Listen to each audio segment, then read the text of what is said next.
லங்காஃபோ ஊடகர்களுக்கு வணக்கம். நாங்கள் இப்போது கிளிநொச்சியினுடைய 155ஆம் கட்டை பகுதியிலே நின்று கொண்டிருக்கிறோம். குறிப்பாக இந்த 155ஆம் கட்டை பகுதியில் இருக்கின்ற யாழ்தேவி புகையிரத பாதை தான் இந்த பாதை.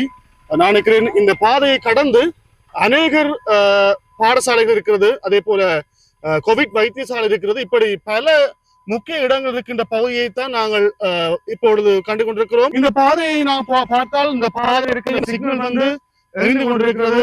அந்த பாதையில் இருக்கின்ற சிக்னல் எரிந்து கொண்டிருப்பதனாலே இங்கு வருகின்ற இந்த பாதையை பயன்படுத்துகின்ற அநேகர் சிரமத்துக்குள்ளாகிறார்கள். இந்த பாதையிலே நான் நினைக்கிறேன் இப்பொழுது ட்ரெயின் போக்குவரத்து தடைப்பட்டிருக்கிறது.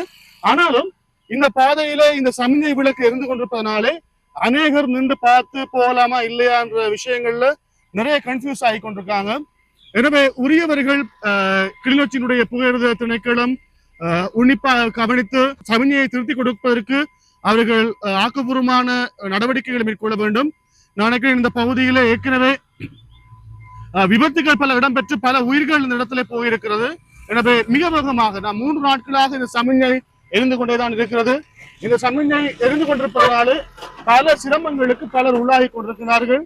இதனை உரியவர்கள் கருத்தில் கொண்டு மிக வேகமாக இந்த சமிஞ்சையை திருத்தி தருமாறு உங்களை அன்போடு வேண்டிக் கொள்கிறோம். நான் நினைக்கிறேன் இந்த 2 வருடங்களுக்குள்ளே 50-60 பேர் மரணமடைந்திருக்கிறார்கள். மிக வேகமாக இந்த சமிஞ்சையை திருத்துவதற்கு உரியவர்கள் நடவடிக்கை எடுக்குமாறு லங்காஃபோ ஊடகத்தினூடாகவும் மக்கள் சார்பாகவும் நாங்கள் கேட்டுக்கொள்கின்றோம்.